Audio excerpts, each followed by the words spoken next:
What's happening? Welcome to the lab. I'm your host. That's better. Joshua Diaz, good to see you. Good to be here. Tonight we're going to talk about the Sebastian Rogers case. There's been some activity during the week, and it's once again more contentious than ever. And I would like to reiterate, damn, son, where'd you find this? To the people that are watching this, that are involved in the chat, please be respectful to everybody involved. I know you guys always are. I appreciate it. Let me see here. Chunky chunk. All right. Good deal. All right. So what's going on? Good to see you. Let's just get right into it. No time to waste. Tony, how are you, Tony? Good. Thank you for being here. And how you doing today? Tony Mathis with us. I'm doing good, my friend. How are you? I'm doing fine. Thank you. You guys been busy. A lot of litigation going on here. Yes, sir. Yes, sir. And, how was that day? Can you tell me a little bit about it? I know that things didn't turn out the way that you guys had hoped it would, but can you tell me a little bit about what happened? Well, Josh, frankly, I think the decision was made before we ever got into the courtroom. Let me make sure here. Hold on. Going a little bit. All right. Go ahead. Say that again. Is this better now? Yeah, it was on my end. Okay. Yeah, Josh, I think most of the people, I don't know if you heard Mr. and Mrs. E talking about it, but we feel like the decision was made before we ever got into the courtroom. Why did you feel that way? Did you feel that way? What, days before, week before?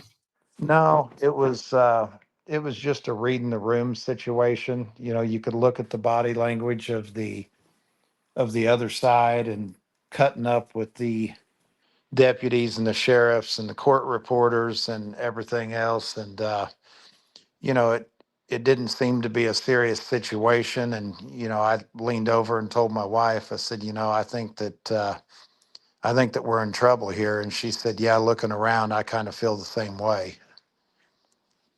Yeah, that's probably not a very good feeling. I mean, so, I know that there was evidence presented, and I hear that people saying, that Betty, what was presented of Betty was clipped or whatever it is, or that it was taken out of context. Were you guys allowed to present evidence too? Well, the evidence that we had was exactly what Chris said it was, which is that she had never been around Chris. She had never met Chris. She had reached out. Everybody said that she had been inaccurate about whether she had reached out. She had left him a voicemail way back in May about something that he said in her chat. And he responded to her through Facebook Messenger. And gave her a response. There was no fighting. There was nothing like that. They never had any contact after that. Right. And the protective order stated that she was stalking them. She was harassing them.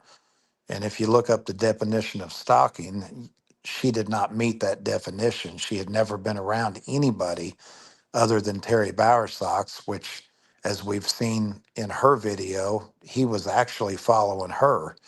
So, it was to this day, what I said in the interview with Vinny, which is that they were untruthful about what they said to obtain those protective orders. And, it just continued to move on from there. Right. And so I understand that a 9-minute video was played in court to sort of, bolster the side of the plaintiffs. And which the plaintiff was Chris Proudfoot, right? Nobody else, because there were already 3 that sort of by default were awarded because the no show, and then Betty claimed that she didn't have enough time, and that's all up. All that it could be handled during an appeal. This as well, and you guys plan to appeal, correct? Correct. In all honesty, at what point do you go, um,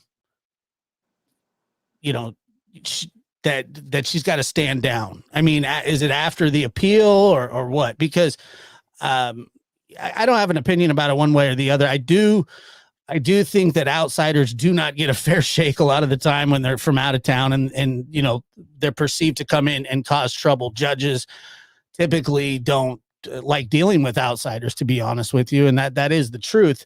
At what point do you just go, I'm not going to be a martyr, and I'm not going to go to jail trying to prove a point that simply cannot be proven? Well, we're too deep into it now to turn back, Josh. I mean, we're in a situation now where it's not about fighting for a channel, it's about fighting for her freedom.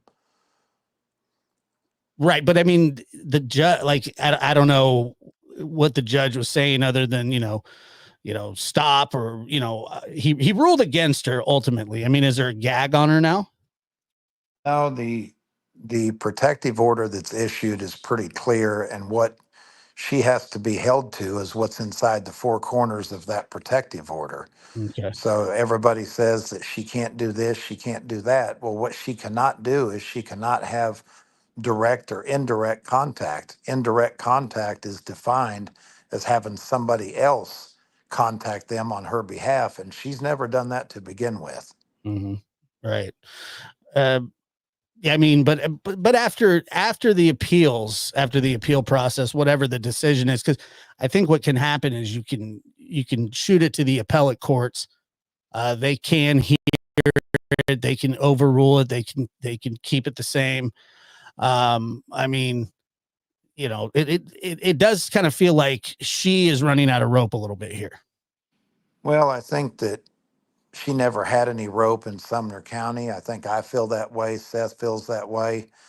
I think that getting that out of Sumner County and taking it to the appellate court, which is in Davidson County, it's in Nashville. I Mhm. think that we all feel like that it's going to be about the law, and there will be a lot more evidence provided at that appeal Yeah. that we weren't really able to provide in the PO hearing. The PO hearing's pretty cut and dry. It's what is not the plaintiff, but the petitioner. What is the petitioner claiming, and what is the respondent claiming?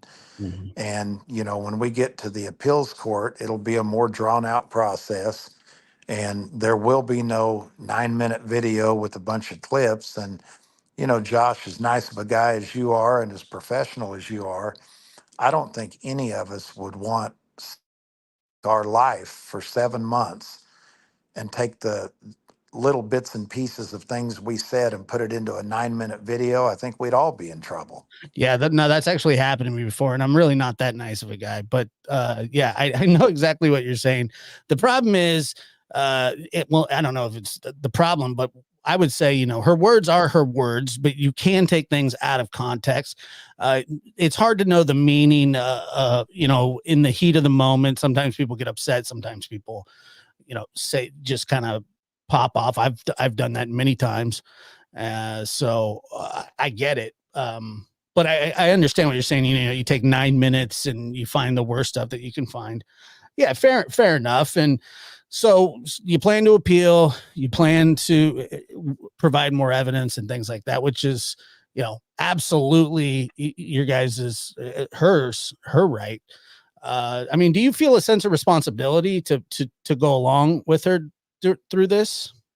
Oh, I think that anybody that's been as committed to Seth Rogers as she's been, that's part of being a team. You stick by your teammates, and she's definitely a part of our team. All right. Yeah, no, fair enough. So that aside, the ruling goes not in your favor, which is, I figured that it probably wasn't going to anyway. But and a lot of that, by the way, because I don't really feel like Chris is scared of Betty at all. At all.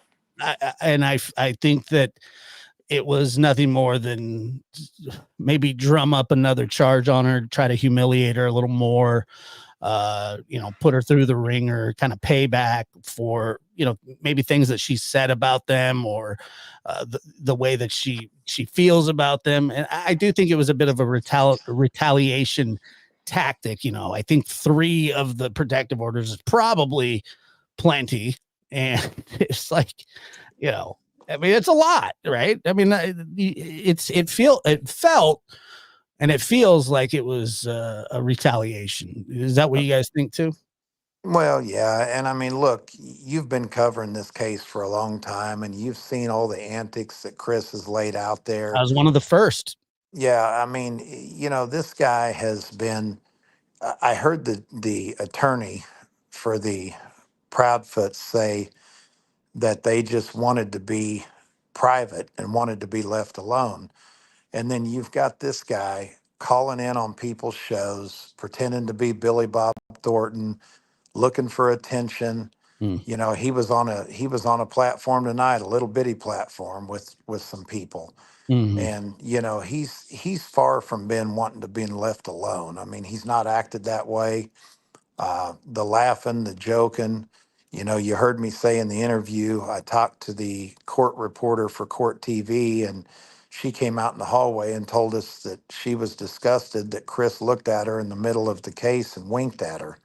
That's not somebody who, first off, is serious about missing his stepson, and second, it's not somebody that wants to be left alone and kept in private. Right. Yeah, it's kind of like I want to be left alone when I want to be left alone, and when I don't, I don't. Well, I want to be left alone when you say something I don't agree with. Yeah. That's how I feel too, by the way. But that's not really how life works, is it? Right, So exactly. I get that. So, after that happens, here we go to Court TV the next day. You sit down with Vinny, and it felt like there was kind of a shift, I mean, from voicing frustrations to direct saying, hey, yeah, I think that they did something. My opinion is, I think, and by the way, what Seth said, and I'm sure people will criticize and some people will cheer. My personal opinion is he had every right, and he has every right to say what he wants, because nobody else is in his position and knows how he feels. And I've seen Chris kind of go off the deep end. But Seth didn't go off the deep end. But I've seen Chris go off the deep end, and people go, well, he's got a lot going on. He's it's Seth should be shown that same grace and maybe more, I believe. Yeah, I agree with that. And the funny thing, Josh, is you've known Seth Rogers longer than I've known Seth That's Rogers. true. And, you remember the old Seth Rogers that didn't have a muzzle on him. And a lot of people loved to hear the genuineness from him. And a lot of people thought that he was unhinged. Well, when I came in, I put a muzzle on him. I tried to settle things down a little bit with him, get him under control a little bit. But, when you start taking the voice away of people that have been good to him, then what happens is we take the muzzle off of him. Mm-hmm. Right. And what you saw was the muzzle being taken off. Well, I mean, was that something that was planned, or it just kind of happened? It was 100% planned, Yeah. and it will 100% continue. So this is the route now. I mean, you guys aren't being told anything from investigators. Seth isn't being told anything. I don't think that do you have any knowledge if Chris and Katie are in contact with law enforcement? We don't have any knowledge of that, and quite frankly, there's been so many inconsistencies with things that Chris has said. I don't know that we'd believe him one way or the other. Yeah. Yeah. Yeah. I remember when he said that law enforcement told him not to take a polygraph. And I found that, I mean, any law enforcement officer that would give legal advice to, I wouldn't say a suspect or person of interest, but somebody that's directly involved, like in the circle of the case, would probably get in a lot of trouble for giving any kind of advice like that. So I don't believe that. I didn't believe that. I think it was kind of a way to skirt around it. I know there are people say, well, he took one. I don't know if he did or not. Uh, Well, it was always TBI told our team directly that the same, if you want to call it advice, but the same statement was given to Seth and Chris and Katie, which is you can do what you want to do, but if you're going to take a polygraph, just please be careful that you know the nature of the polygraph and what you're going to be asked. yeah, but that's not the same as saying they told him not to. It's not at all the same because that same statement was given to Seth before Seth went and took the polygraph with Nancy Grace. And he, you know, you can call it what you want to call it, but he lied to Nancy. He lied to a lot of people when he said we were told not to take the polygraph. It's Mhm. just simply not true. Right. Um, it's yeah. Whenever I heard that, I found that utterly kind of ridiculous. But you know, I'm not there, and I don't know what's being said. But why is it though? Like with Seth, you know that how come Seth has never been blamed by Chris and Katie? I think about this sometimes. And, you know, they've never said, yes, Seth had something to do with this. They've said things about him that, you know, that they don't care about or that they don't care for or whatever. But they never say, well, we think that Seth is directly involved. And you have people that are paying attention to this that say Seth is involved or I think Seth is involved, which personally I find that asinine. I do not think that he's involved at all. I don't know about Chris and Katie. I'm more agnostic about that, you know, one way or the other. But uh, why do you think that is? Because I've never heard them publicly blame him. Well, I think that they know where he was at. I think they know where he was at when it happened. I think when an investigation starts, you've heard people talk about this circle, and this circle that they have includes all of the people that were closest to the victim person. And their goal is to slowly push people out of the circle. Well, you can push Seth out of the circle, whether they want to say it publicly or not, when you verify where he was at through video, through time cards, um, and then take his cell phones and make sure he wasn't communicating with anybody while he was at work. Hmm. So whether you want to publicly push him out of the circle or not, I think that Chris and Katie know that he's been pushed out of that circle. Now, I think their mission has been to let everybody else know that they feel like they've also been pushed out of that circle. But the truth is, Josh, that there are no rock hard alibis for Chris or Katie. You know, I was at home when it happened and I don't know what happened is not really a rock hard alibi.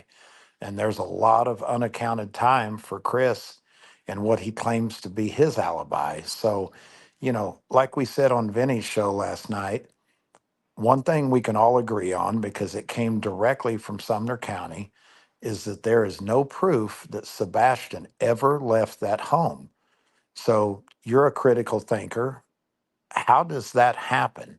How is there no proof he left the home? How is there no scent from the dogs that picked a barefooted child up leaving that home? Well, I can only think of one or two ways that could happen. And, you know, I can think of a child leaving in a vehicle would keep there from being any scent or proof that he left the home. Not a whole lot of other ways I can think of that that would happen, but we all do know that Sumner County has said that there is no proof that he left the home. So when they talk about people of interest, if this were a husband and wife and your wife went missing and you were at home with her when she went missing, who would the first person of interest be? Let's take the child out of the equation.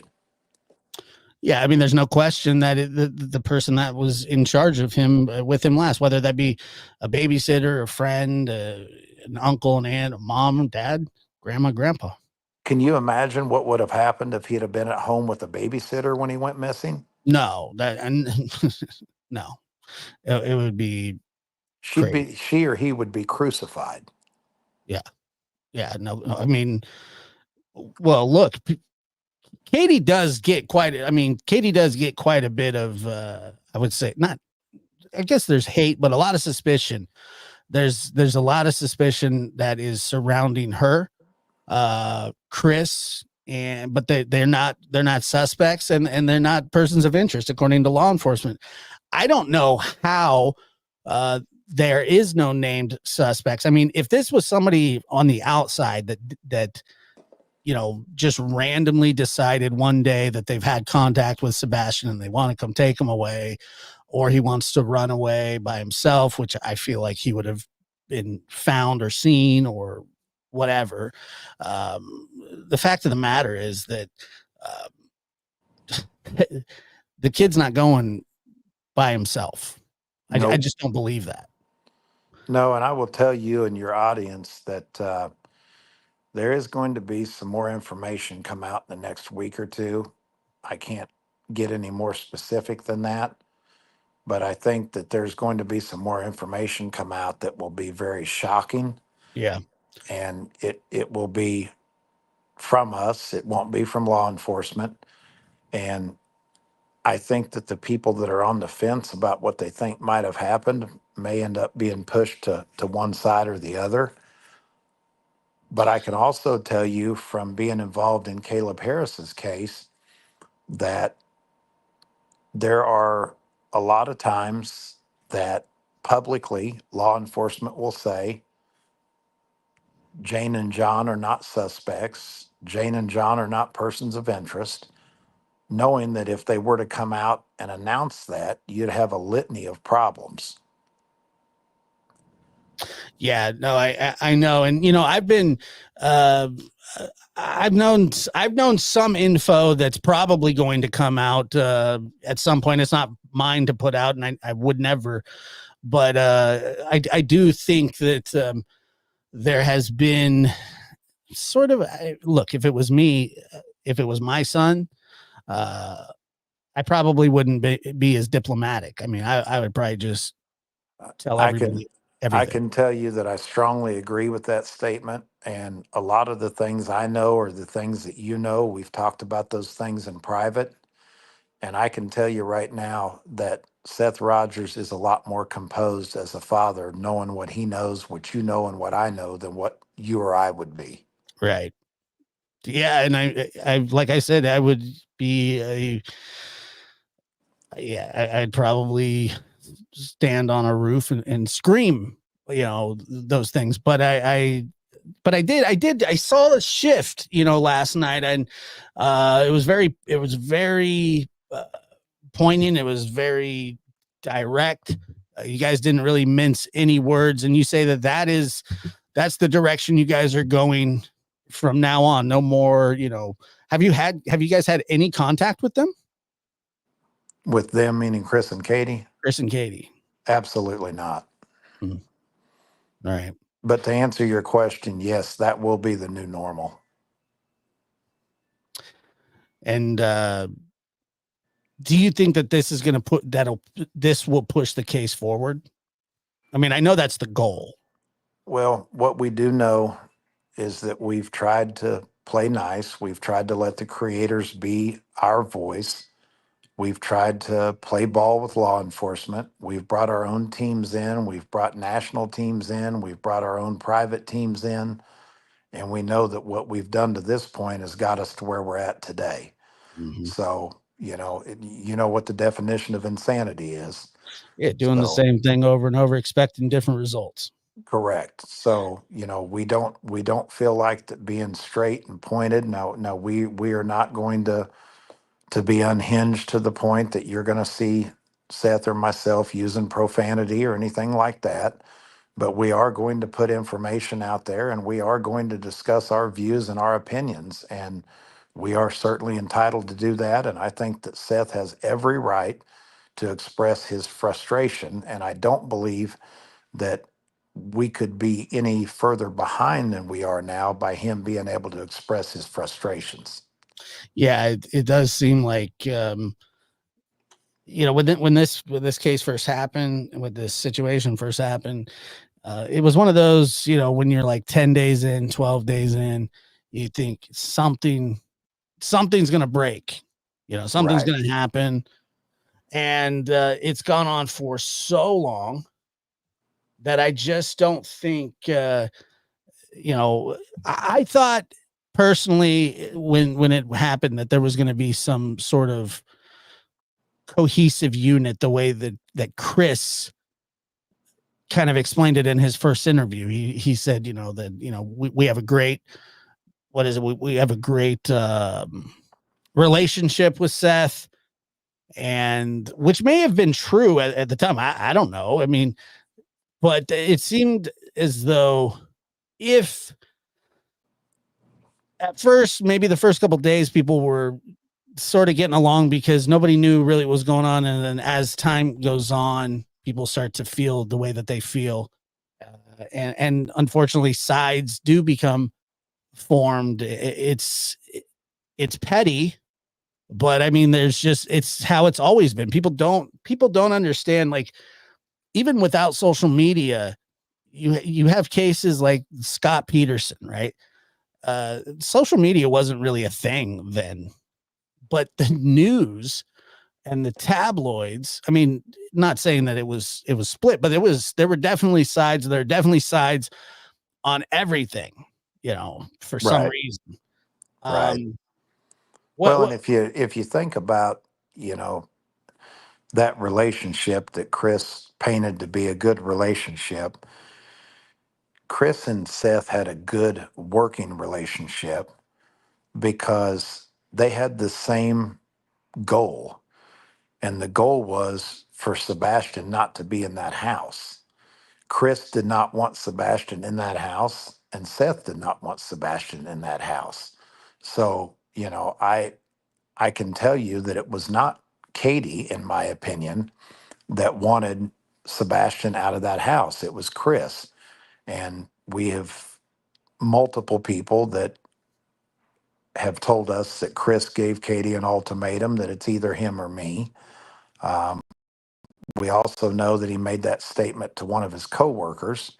So, if I'm Seth and I'm realizing that, hey, the stepdad wants me to have my son just like I want me to have my son, then of course we're going to work good together because we've got the same goal. Yeah, right. Yeah, and because she never would deal with Seth, right? I mean, it had been Chris and Seth, from what I understand, and that maybe they would talk a couple times a week at the most, but it was always about Sebastian. It wasn't like they had this like friendship or anything. Yeah, they weren't going fishing together. No, I don't think so. And I mean, is there uh, is there any chance, because I know that Chris had said that he wanted to work together with Seth, and I know that was some time ago. That plan's gone, right? That plan's been gone for a long time, and saying something and doing something are two different things. And I can tell you firsthand when I came on that they had every opportunity to work together and have one voice. And they drug their feet and drug their feet and drug their feet. And then Chris sent an email that it wasn't going to happen. That was his choice. That was not Seth's choice. Mm-hmm. Right, right. I mean, that makes sense, but um, yeah. So tell me a little bit about your guys' interview last night or the night before. How did you guys feel afterwards? Did you feel kind of liberated? Did you feel what did you feel? Did you feel like this has turned a corner? Like we've turned a corner here. Well, I don't think that Seth is ever going to feel liberated until he gets Sebastian back. But I do think that when things bottle up for a long time, anytime you can let those things out, you're going to feel a little better for a brief period. As far as I'm concerned, I I don't know that I felt good or bad or any different than normal after giving any other interview. I just felt like there's some things that needed to be said. And I think that people need to understand that that court case was not the way it was represented to be by the mainstream media. I mean, I sat in the courtroom, I listened to all of it. I was involved in the case, the planning of that case, and every ounce of it. And there's a lot more to that than what a lot of people know. And I just don't feel like that. I think there was so much pressure on Sumner County to make an example out of somebody that they chose Betty to do that. We don't have to agree with, her presentation.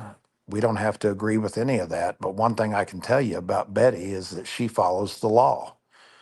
And she's been very clear that she's anti-violence. And, there's some things that just needed to be said in that interview. And then, of course, when you've got a mother and a stepfather that are spending more time trying to silence people than they are looking for their child, it's going to irritate the people that their focus is finding the child. Mm. Right. Yeah, I mean, I can understand that.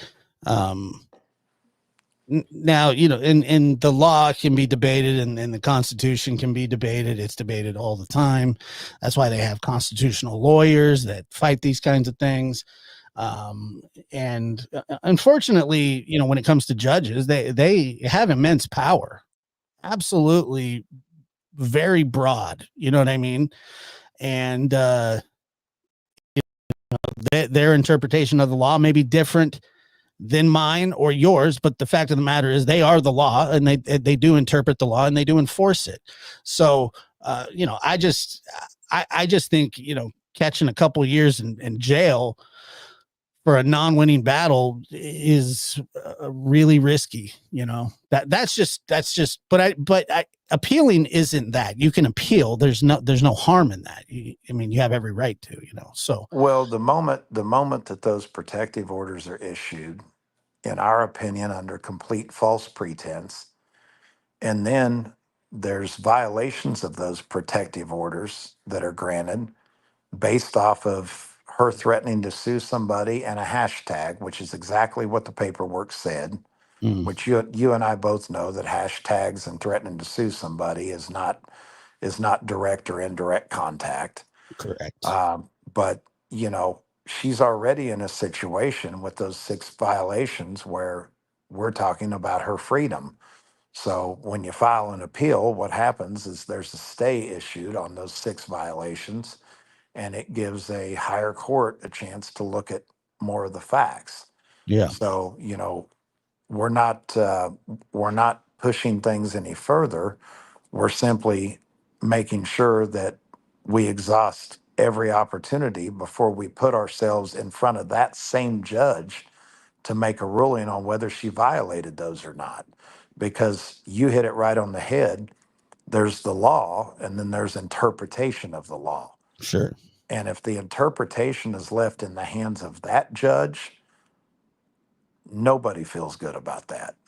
Yeah, and that's why they have appellate courts. I mean, that's a pretty standard thing, right? I mean, The problem with that judge is he's a career prosecutor, a DA, and we had multiple other attorneys in the community tell us that he wasn't completely familiar with civil law and civil procedure.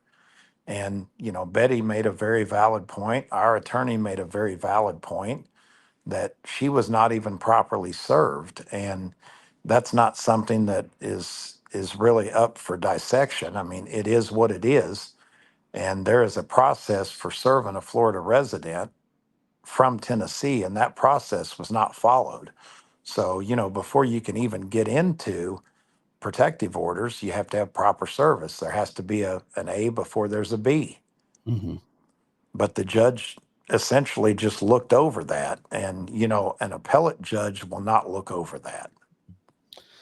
No, they won't. Yeah, no, I mean, it sounds like I mean, about litigation. It sounds like, and I do. yeah, I mean, business people go through it all the time. It's not anything new, but so you're gonna appeal and all that, and that's your team. She's part of your team, and I completely understand having her back. But And I did the same thing for you. You know that. Well, I appreciate it. I'm not much of a I'm not much of a confrontational person. So, but I know what you're saying. I get it. And I respect it as well. I mean, um, I mean, that's your guys's you know, that's your circle. I get it. I would probably do the same thing for people, but I do worry that things like this get out of hand, and they already really are out of hand, to be honest with you. Well, Not the moment that they determined in their mind that she had breached or violated those POs, at that moment they got out of hand. Yeah, well, I mean, it was quite a harsh order. Um, Well, so because at that moment you cross over. A lot of people don't know that protective orders are civil, and right, that's you why the one next, what is it, next month is a criminal case. yeah, when you violate the POs or they determine that you violated the POs, at that point things become criminal. So that's at that moment they've got out of hand. Right. And Seth is joining us. Seth, we're we're kind of wrapping up the court stuff, and we're talking about you know, the shift in what you said on court TV. Now that you've had a day or two, uh, how do you feel? I still feel the same way. Hi, Josh. Hi, Mathis. Hey, How are you, Mr. Rogers? Boiling, waiting for the weekend to be over so I can do something. what are you planning on doing? I mean, do you have a plan, or is something you care to share? If not, I understand that as well. Not sharing Yeah. because in your chat there's a lot of people that can still hear me, may not be able to see me, and I don't have to look at them. But I know that CP supporters are everywhere. I hope they enjoy supporting a child abuser because those are the people that nearly make me sick in this world. Um, and I mean, do you want to expand on that or just leave it there? Gonna leave it there. Yeah, and I have asked the chat, and normally, this is a very charged, I haven't covered a lot of this lately. And And I understand that, Josh, because it's very controversial. I mean, no matter what it seems, it's like no matter what I said to people at the very beginning and have continued to say, there's no sides but Sebastian. But everybody wants to make it about sides. And all I want from my side is to find Sebastian and bring him home. That's it. I want to find my son and bring him home and make sure he is safe and healthy. all right. Yeah, look, I agree. I think that the sides is probably the most detrimental. And I will tell you this too. I have a major problem, not just with people that attack you and accuse you, but I do have a major problem just in general with people talking about how bad of parents people are when they've only known what they've seen, through the media, and a lot of these people are absolute losers themselves that attack from behind a keyboard, that probably wouldn't want their life put on display in front of everybody. Uh, that's that's kind of how I figure it. The whole situation, I see it a lot. You know Um, that it's term keyboard warriors, Josh? yeah, of course. Yeah, that term needs to stop being used because if you're on a keyboard running your mouth, doing your little finger twitches, you're just a keyboard coward. There ain't nothing warrior about you. Mm-hmm. And I'm, I mean, the muzzle's off, as Tony has said. So Seth, when you said if you support a child abuser, people are going to say we don't have any proof. Are you going? That Is that something? that would be very, very, very inaccurate. Um, like I said, we have to be very, very careful, and we have to make sure our T's are crossed and our I's are dotted. Mm, But to make that statement that we don't have proof of anything, not specifically that, but anything that we come out publicly and say would be inaccurate. right. So there is proof, and you're just finalizing how you're going to present it. Is that what you're saying? That's exactly what we're saying.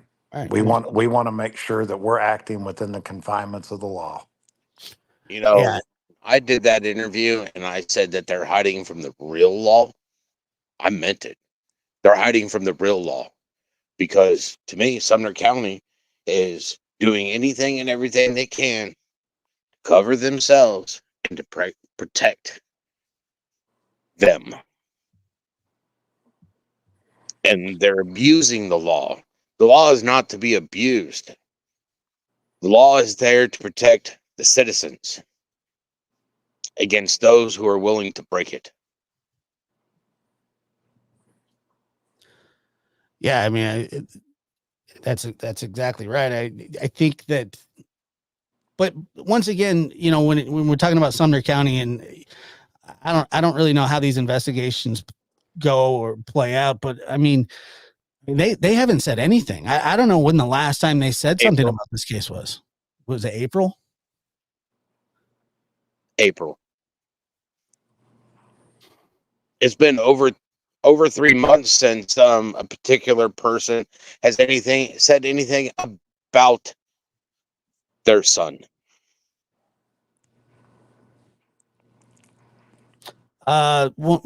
Give me 1 second here. Mods, I'm seeing a ton of just weirdos in the chat, and Well, if we this need to turn on members only, then we can. Uh, but please just toss them.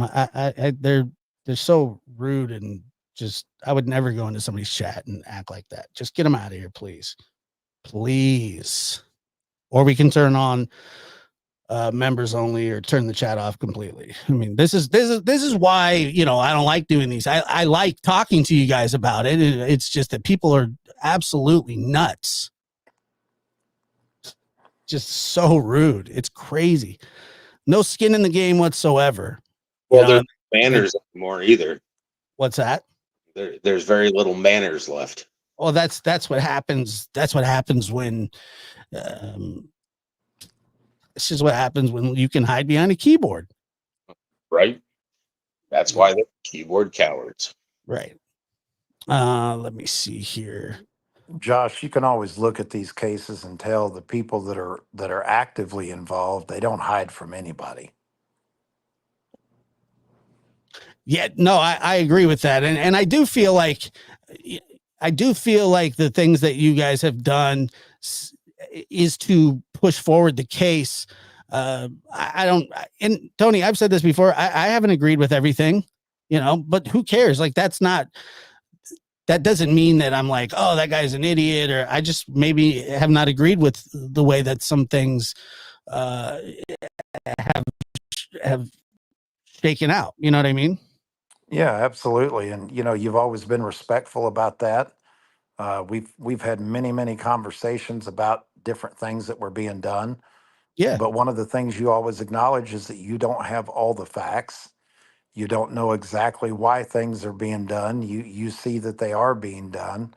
And I've always taken the time to talk through those things with you and explain to you why we're doing what we're doing.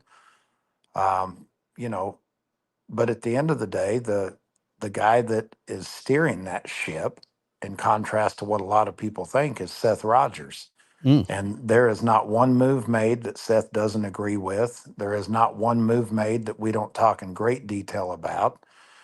And quite frankly, a lot of these people that are giving opinions and causing problems and everything else, they don't have a child missing. And we appreciate anybody that supports Sebastian. We appreciate anybody that supports Seth in finding Sebastian. If you have your own opinion and you don't support Seth and you don't support finding Sebastian and you're not willing to look at all the facts in the case, then we're not really interested in what you've got to say. Right. I mean, I, that's what I'm saying. You know, there are things about this case that I don't know. I don't pretend to know. I don't listen to. I, I don't really listen to the whatever gossip there is. You know, I mean, there's so much that has been said, and like I said, this is probably the first show or the first time I've done a live about uh, Sebastian's case in probably a month. And you know, every time I do it, I'm reminded why.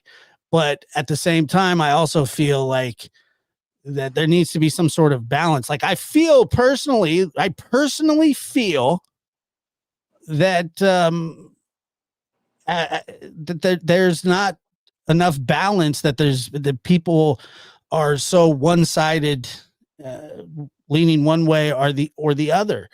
And when the simple fact is that Sebastian is the main focus of it. It's not about who wears what or who said what or you know. Sebastian is the goal. Sebastian has been my goal since the very beginning when this happened. Finding my son is all that matters to me.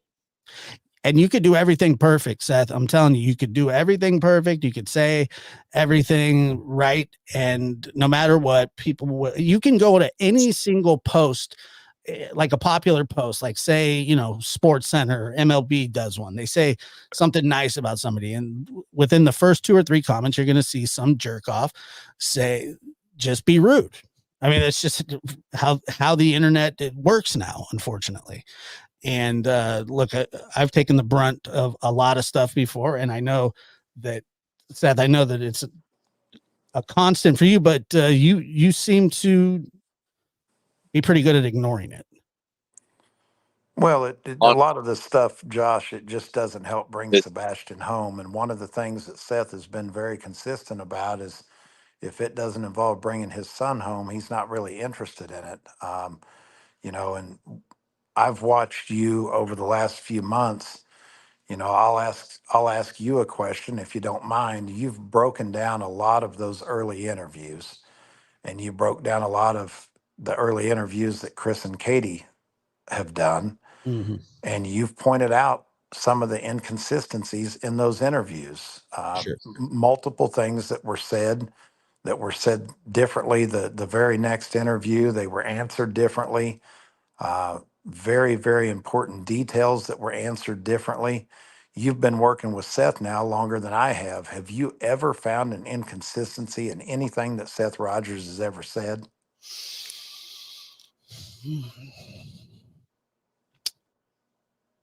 No, not off the top of my head. I mean, I don't, nothing that ever stuck out to me. No, I don't think so. So, when people are aligning themselves instead of focusing on the child, you've got one side that has got many, many, many inconsistencies. And as we said on Vinny's show, if you're telling the truth, you're not going to have inconsistencies because the truth is easy to remember. No, you're right about that. Somebody said something about the internet access. I don't remember. Uh, I don't remember if that was an inconsistency or not. I know Chris and Katie said that he did not have access to the internet at their house, but that he did with you, Seth. he could get on my PlayStation and play under my account at any point in time. I Right. didn't limit him. Uh, I mean, we're talking about a child that 15-year-old child. that I had asked many a times, would you like to have your own account? And he says, no, Dad, I'd rather just play under yours. All right. You Well, know, when you give the child the opportunity to grow and you give the child the opportunity to make his own decisions, it's going to allow him to grow and blossom, bloom, and to grow up. But literally, it's like, he had his own on Netflix, he has his own profile, which is, he should. He's 15. When I first got Netflix, he was like 6. So he children's profile, period. So you can watch children based stuff. So you're not watching, you know, blood, guts, gore, horror movies, and all that sort of stuff. It's the same thing with the internet. I had conversations with my son. I told him, listen, you don't know these people on the internet. All right. The only people you should be communicating with are people that are on my friends list because I know them personally. I've met them, I've shaken their hand, I've known them for 10 plus years. So what's the point of, and he's like, that's fine. He'd rather play with these people because they play the game and he's there to play the game, not chat. I mean, Well, and the other thing too, Josh, is we're talking, everybody wants to label Sebastian as an autistic child, but they forget that he was a highly functioning autistic child. And in a lot of situations, you wouldn't know that he was autistic unless he had been labeled as such. So if you consider him a fairly normal 15-year-old child, I would ask anybody that's ever had a child of that age, and I ironically have a 15-year-old of my own. I don't know any 15-year-old child anywhere that doesn't have access to the internet. I've never even heard of that at that age. Mm-hmm. I I mean, haven't either. I don't know what the point would be. most of these kids have $1,500 iPhones at 15 years old, and they've got access to the internet through their phone. They've got access to multiple different TV platforms. They've got access to video games, and parents do monitor those things. But I don't know any parent that would not give a 15-year-old child any access to the internet. I mean, that's where a lot of these kids learn and grow and research, and it's a part of their school and things like that. So to me, it's more odd that he wouldn't have access than that he would. Well, I mean, he'd have access to the internet at school. Right. I mean, with a lot of a filters. particular person got upset because he had access at school to get his FFA certificate that was given to me by the school. He had to have internet access to take all the tests and stuff for it. And somebody got mad because he had it. But yet, that person also wouldn't show up at the school to be given it the reward or the award What was the reason that he was upset about it? because they didn't allow him to have internet access at home, and they were upset that the school gave him internet access to take the tests and finish out the course. Yeah. Right. I mean, the internet is accessible, all over the place. I really don't know.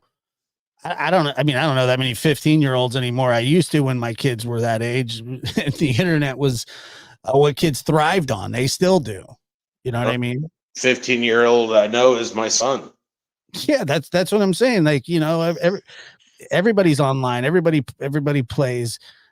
And I think the thing that people get mistaken is being on the internet playing video games is like different than going to chat rooms. I mean, it's different. It's not the same. Like, it's not like, you can exchange messages with people and stuff like that, but it's pretty like out in the open, if you're in like a server or whatever, but it would all come back to your account, right? That's what you said.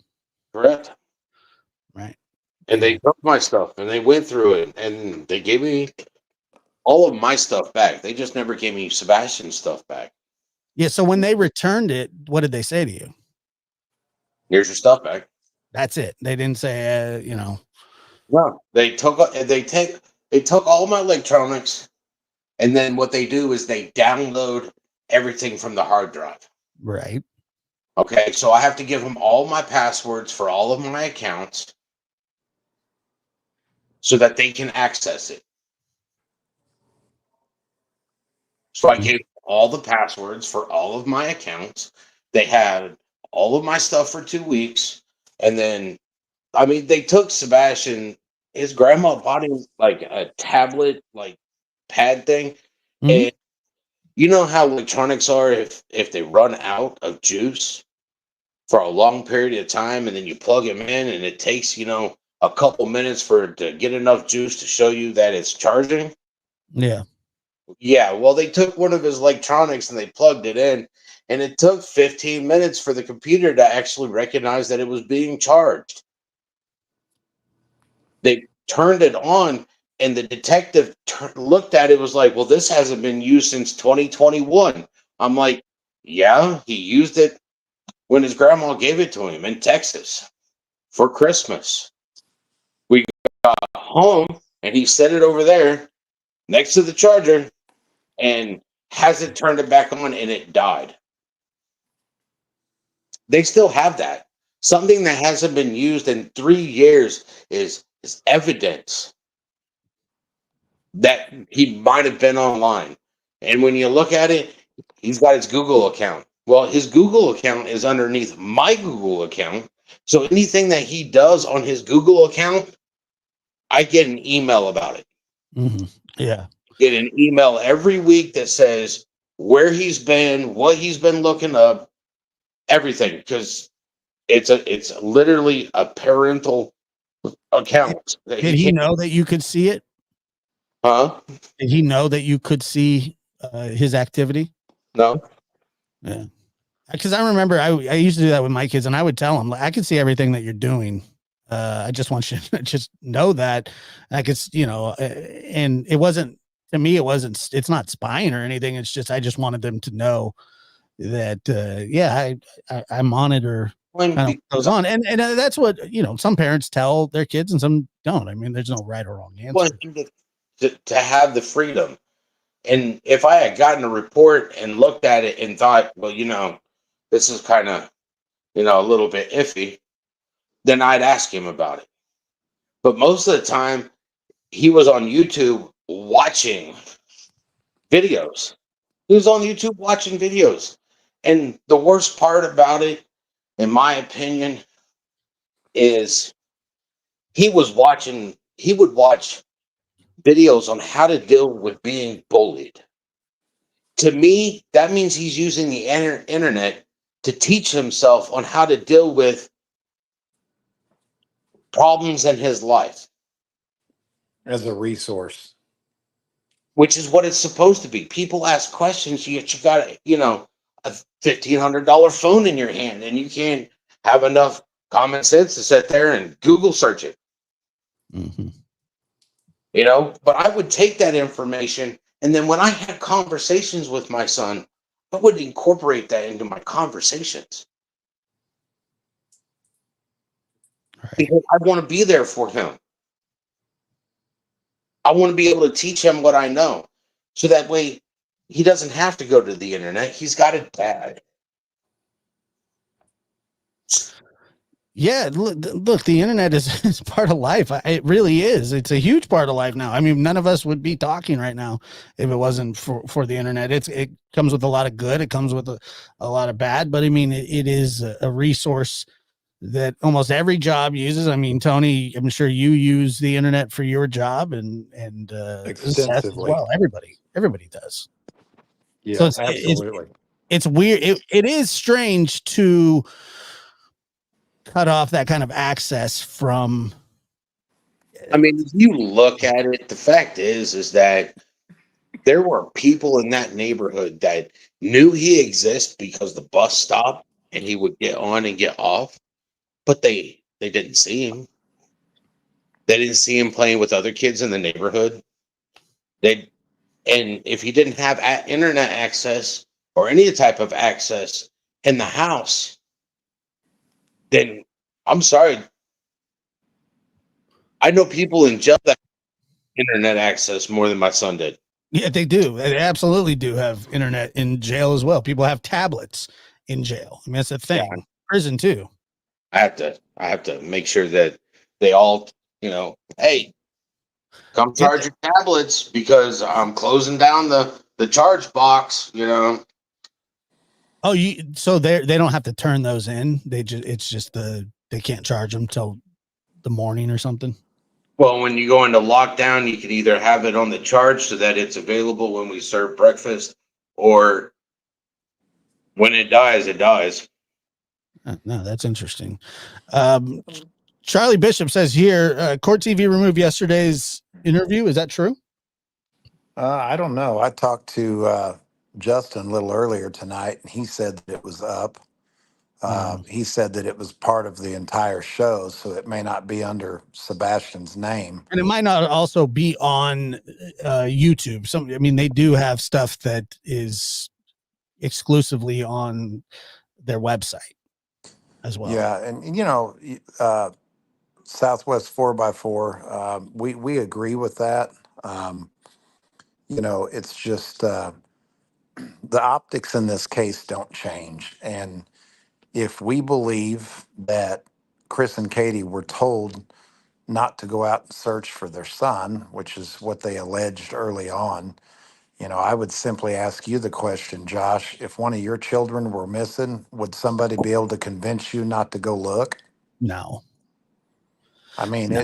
you know, there's just, and I'm not being dramatic when I say that, but you know, God himself wouldn't convince me. Really would. yeah, I mean, and you know, there's just too many things. I mean, generally, if you know that you left your iPhone on the table, you're not going to go looking for it because you know where it is. And that's generally when people don't look, is when they know where something is. So the optics in this case are what they are. We didn't create them. We didn't create Seth's optics. He created them. You know, good, bad, or indifferent. Seth's body of work, since his son went missing, is his body of work. And Chris and Katie's body of work is their body of work. And, you know, we didn't ask them not to go looking. We didn't ask them to not take a polygraph.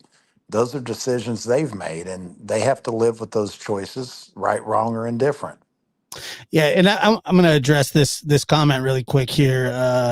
Keisha says, I don't understand why you worry about KP instead of searching for Sebastian. Well, the problem is that Sebastian went missing on their watch. I mean, what do you mean? Worry about them? I mean, they're at the center of this.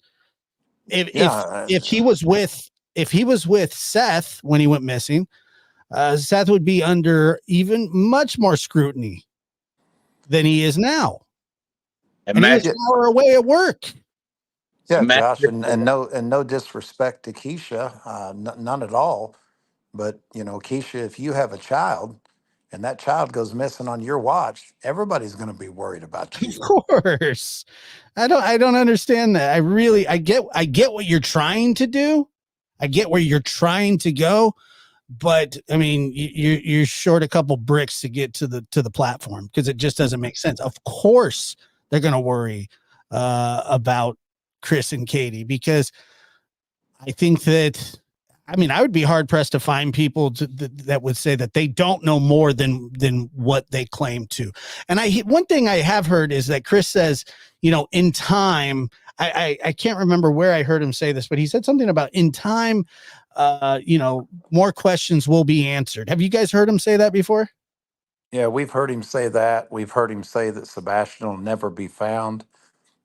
We've heard him say that this will be a case that will be studied for years to come. You know, those aren't things that a normal grieving parent would say. I gotcha. No, I mean, I think that if there is when he said that, and I cannot remember when he said that, but it wasn't that long ago. I don't understand if there's other things that can be said. I why would is he think saying? now's the time. Yeah, what are we waiting on? I mean, what 7 almost 8 months? Yeah, and So I mean, I don't understand that. you know, Josh, I've spent probably 3 or 4 different full weeks in the Hendersonville area since, in the last 5.5 months, I guess. And the overwhelming majority of the community feels the same way we do. Their opinion is exactly what our opinion is, which is that Chris and Katie know what happened to Sebastian. And you can talk to 100 people in that community. You can even talk to law enforcement officers that don't know you're involved in the case, and they'll tell you that the overwhelming majority of the community feels that they have something to do with this. So we're not or in a more minority. knowledge, right? I mean, or knowledge, Or knowledge, yes. right? And something to do with it would be having knowledge and not sharing it. Of course. I mean, if you have any look, they don't have to tell the public, and if there are things that are nefarious that they have talked to law enforcement about, then fine, but they don't have to tell the public that. It's not illegal to lie to the public. However, it is illegal to lie to law enforcement. And that's just where it is. And I don't know. I mean, it sounds like, because none of us know what went on, in the interview rooms, but it sounds like they just flat out say they don't know anything. Yeah. And, it just contradicts. They back law enforcement and they're putting all their trust, hope, and faith in law enforcement. But it's law enforcement that's telling us that there's no proof that that child ever left the home. So that was told to you. That was told to you guys directly. Is that right, Seth? That was actually stated in the last time Craddock did a public announcement or whatever they call it. Who said it? Craddock. It was a press conference. There. Okay. And so they just said that they have no evidence that he ever left the house. Correct. What do you take from that? I mean, I know what I take from it, but what do you take from it? Well, you heard what I take from it when I decided to tell Vinny yesterday. Yeah. Well, and if you're breaking the case down, there's very few ways again that he could not be still in that home and there be no evidence, meaning no Ring doorbell cameras, no dog scent, and the only thing that I can come up with is that he left in a vehicle. He gets out in the garage in a vehicle and leaves that way. There's something strange to that middle of the night video. Those lights. I think that is kind of is looming over this case. I certainly don't believe that it's trash trucks. I don't think trash trucks collect that early. Maybe somewhere in the boonies, but from everything that the neighbors said, that those aren't trash trucks lights. That people believe that they're flashlights, and that there was possibly a car parked, around. I mean, if you think about it from a Occam's razor standpoint, in a quiet neighborhood like that, I mean, what are the chances that there are flashlights, a strange car that people don't recognize, and at the same time, a 15-year-old boy goes missing? I mean, that doesn't, is that happenstance? I mean, that can't be, can it? I mean, I guess it could, but I just don't believe in coincidences of that magnitude. do you guys believe that there's something to that though? That video? We don't believe it's a trash truck. Right. Seth and Tony say, stay strong, praying for Sebastian to come home with you soon. I'm saying the key is the flashlight video. If CP was so upset that video was out, then it has something there he didn't want out. So, I mean, that's a good take. Here's no evidence he ever left the home. Sumner police. That's true. Kids have to learn at some age. I agree with that as well. Michael Harrison says, question, Tony, is there a threat of litigation from certain parties in effort to shut you and Seth down and in turn take media focus away from Sebastian? Have you guys been threatened with any lawsuits since then? No, and I don't know of any missing persons case in America where a father and a spokesperson would be told that they can't talk about the child. Oh, no question about it. That's what I'm saying, that, and I told Seth this, he's allowed to feel that way. He's allowed to speak it out loud. They would be able to do the same thing if they had any suspicions of Seth, which once again, I've heard none from them, which just tells me one thing, that they know he's not involved. Yeah, and if they know he's not involved, the only way they could definitively know that he was not involved Is they know is who's involved. if they knew who was involved. Well, I mean, I would think Right. so. I mean, look, to be honest with you, if I was Chris or Katie and Sebastian went missing and I didn't have anything to do with it and he went missing in my house, I would be accusing the shit out of you, Seth. I would be too. Just flat out. I mean, Yeah. If they didn't know what happened. absolutely. If you don't know what happened and you're convinced that he just disappeared, but Well, Josh, thinking about it like this, all right. This is the first time I've actually come out and stated that was on Vinny's. But methodically speaking, I've gone through every piece of evidence that I can come across. I've gone through a lot of scenarios in my head to figure out. I brainstormed with a lot of individuals on scenarios, and it's just, it comes down to the fact that he went missing out under her watch. Law enforcement has no evidence he ever left that residence. Where's my son?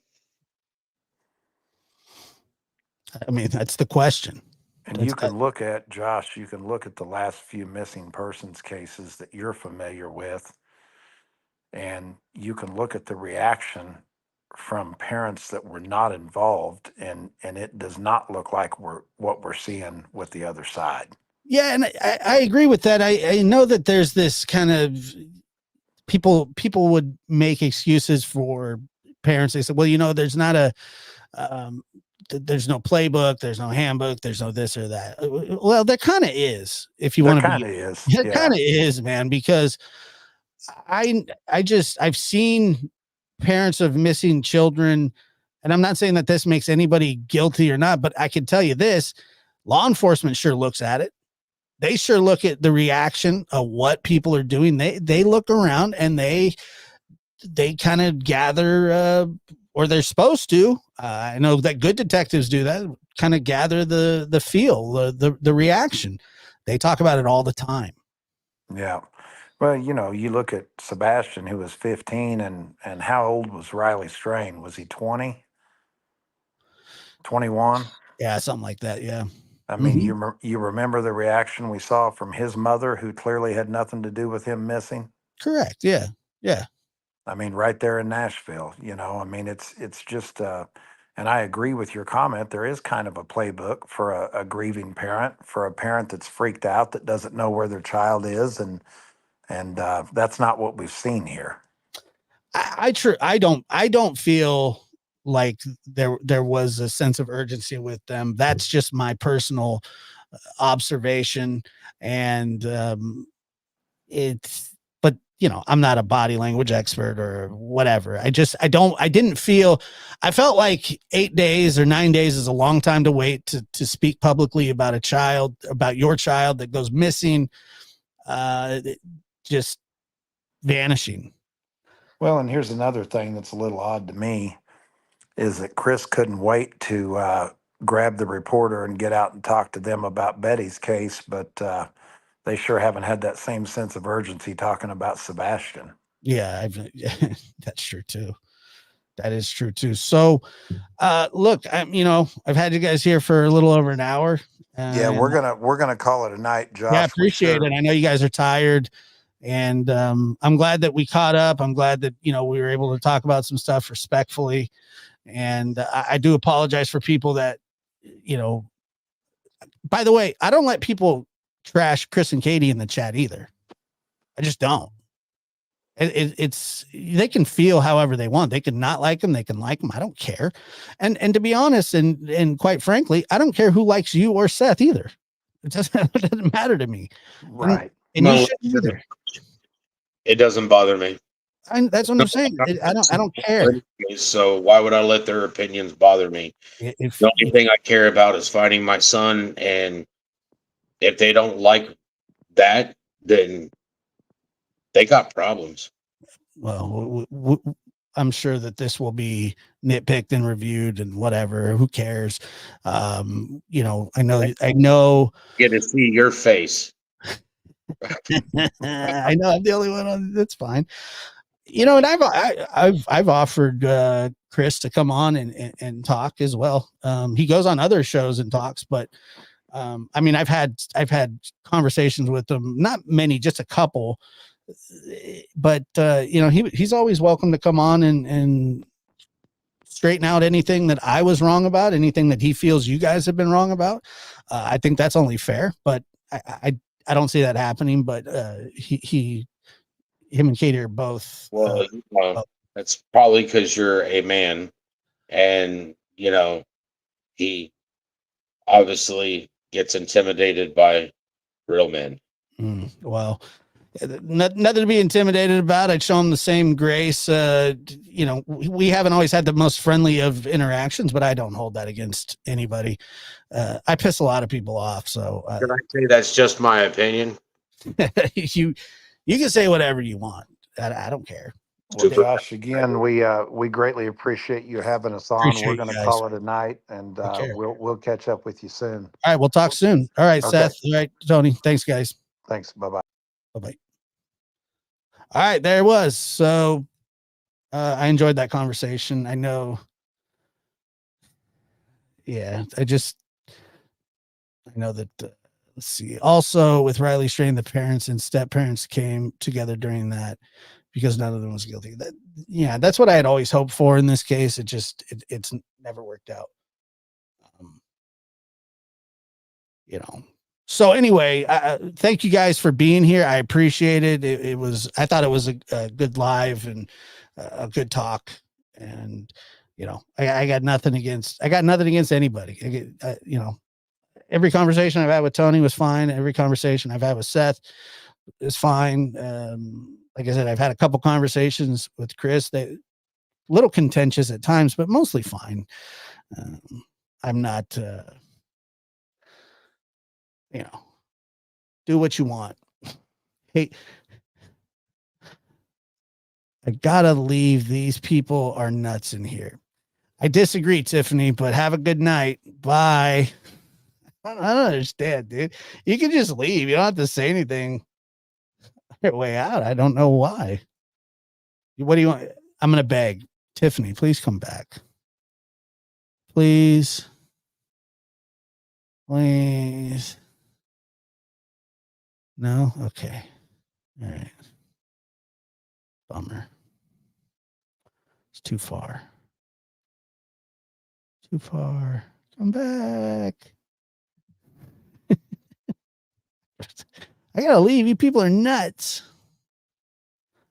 Be nuts. But you know what? We love it. Just kidding. I wanted it too, though. Don't worry.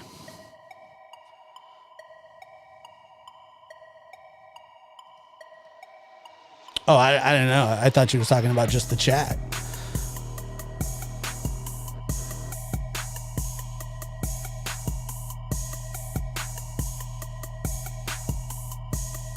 Appreciate you, Michael. Thank you.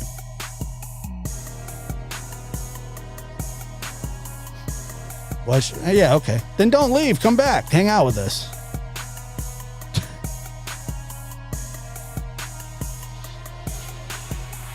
All right, guys. Thank you for being here. I appreciate the new members, the super chats, and people just showing up,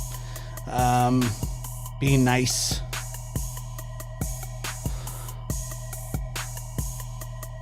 Just be nice. It's all good. Well, everybody just be nice.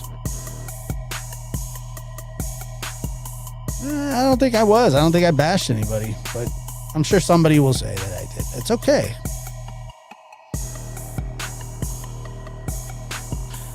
Have a good night. Appreciate it.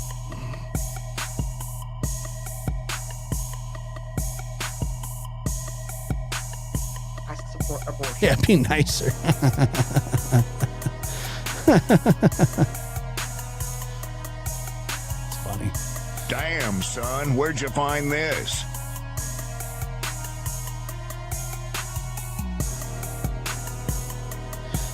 My mods are fine.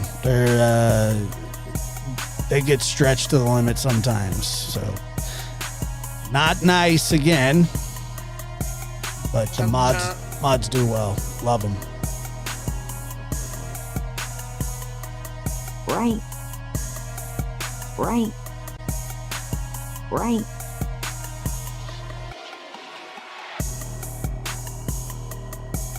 Damn, son, where'd you find this?